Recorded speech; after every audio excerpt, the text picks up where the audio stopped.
గౌరవనీయులు ప్రజల మనసెరిగి పనిచేసే మీ అభిమాన నాయకుడు స్థానిక శాసనసభ్యులు మాజీ మంత్రివర్యులు గౌరవనీయులు మల్లారెడ్డి గారికి, గౌరవ శాసనసభ్యులు మిత్రులు లక్ష్మారెడ్డి గారికి, రాగిడి లక్ష్మారెడ్డి గారు, ఎర్రోల శ్రీనివాస్ గారు, సంజీవ్ రెడ్డి గారు, బుచ్చిరెడ్డి గారు, చక్రపాణి గారు, ముఖ్యంగా 3 కాలనీల అధ్యక్షులు సంతోష్ రెడ్డి గారు, స్వామి గారు, స్వప్న గారు, అమరీందర్ గారు, లడ్డూబాయి గారు, ముఖ్యంగా హేమానగర్, లక్ష్మీ గణపతి కాలనీ, మనం ఎక్కడైతే ఉన్నామో ఈ తిరుమల మెడోస్ కాలనీకి చెందినటువంటి అన్నదమ్ములు, అక్కా చెల్లెలు, మీడియా మిత్రులు, బీఆర్ఎస్ కుటుంబ సభ్యులు అందరికీ పేరు పేరు నమస్కారం. ఒక ప్రభుత్వం అనేది ప్రజలకు ప్రభుత్వం ఎందుకోసం ఉంటుంది? ప్రజల మంచి చెడు చూడడానికి, ప్రజల బాగోగులు చూడడానికి, ప్రజల ఇబ్బందులు తొలగించడానికి ప్రభుత్వం పనిచేయాలి.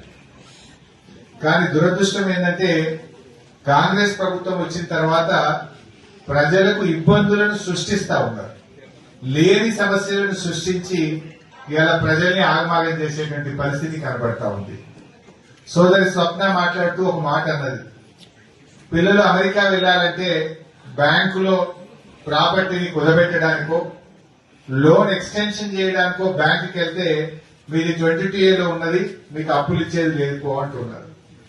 ఎవరైనా అమ్మాయి పెళ్లి చేయడానికి ఇల్లు అమ్ముకోవాలన్నా, అత్యవసర ఆరోగ్య పరిస్థితి కోసం ఒక ప్లాట్ అమ్ముకోవాలన్నా, ఒక పిడుగులాగా రాత్రికి రాత్రి 22A పెడితే సామాన్య మధ్యతరగతి ప్రజల పరిస్థితి ఒక్కొక్క రూపాయి కూడా పెట్టి ఇక్కడ ఎవరుంటారు? పాపం అందరూ శాలరీస్ ఎంప్లాయీస్, భార్యాభర్తలు ఇద్దరు కష్టపడి చిట్టీలు వేసుకొని ఒక్కొక్క రూపాయి జమ చేసుకొని ఒక ప్లాట్ కొనుక్కొని బ్యాంకులో అప్పు తెచ్చి ఇల్లు కట్టుకుంటారు. మరి ఏంటి, ఎంత తుగ్లక్ ప్రభుత్వం లాగా మారిపోయింది అసలు. ఈ నిర్ణయమే ఒక తుగ్లక్ నిర్ణయం. డాక్టర్ రాజశేఖర్ రెడ్డి గారు ముఖ్యమంత్రిగా ఉన్నప్పుడు 2008లో అర్బన్ ల్యాండ్ సీలింగ్ యాక్ట్ ను మన రాష్ట్రం అబాలిష్ చేసింది. 2008లో అర్బన్ ల్యాండ్ సీలింగ్ ను ఎత్తివేయడం జరిగింది. కానీ ఈ తుగ్లక్ గవర్నమెంట్ ఏం చేసింది? అప్పుడెప్పుడో 1956లో ఆ రోజుల్లో ఈ ల్యాండ్ సీలింగ్ లో ఉంది కనుక ఇప్పుడు మీరంతా 22A పెట్టమంటున్నారు. మరి 1956 నుంచి ఇప్పటిదాకా ఎన్ని మార్పులు వచ్చినాయి? భారతదేశ ప్రభుత్వం ఏమో 1998 ఆ ప్రాంతంలోనే అర్బన్ ల్యాండ్ సీలింగ్ ఎత్తేసింది. మన రాష్ట్రం 2008లో అడాప్ట్ చేసుకుని అర్బన్ ల్యాండ్ సీలింగ్ ఎత్తేసినాం. అర్బన్ ల్యాండ్ సీలింగ్ ఎత్తేసిన తర్వాత ఒక చట్టం చేసిన తర్వాత ఈ రోజు మళ్లీ దీన్ని సీలింగ్ లో పెట్టి నిషేధిత జాబితాలో పెట్టడం అంటే ఒక పిచ్చి తుగ్లకు. మాకు ఎన్నో ఇబ్బందులు ఉన్నప్పటికీ కూడా స్థానిక నాయకులు మన సంజీవరెడ్డి గారు వారి సహృదయం తోటి నిస్వార్థంగా ఎన్నో సమస్యలను పరిష్కరించారు.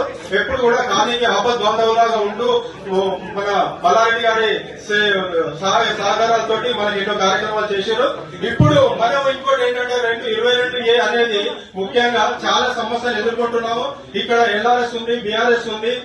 ఇండస్ట్రియల్ నుంచి residential purpose conversion Malla Reddy sir గారికి, అదేవిధంగా మంచి మనసున్న మన బండారు లక్ష్మారెడ్డి గారికి, పెద్దలు రాగి లక్ష్మారెడ్డి గారికి, అదేవిధంగా వారి గుండెలో సుస్థిర స్థానాన్ని గుడిగట్టుకున్నటువంటి హరిశన్న కోసము మన కార్పొరేషన్ మాజీ చైర్మన్ ఎర్రోల శ్రీనివాసన్న గారికి, అదేవిధంగా వేదికలలో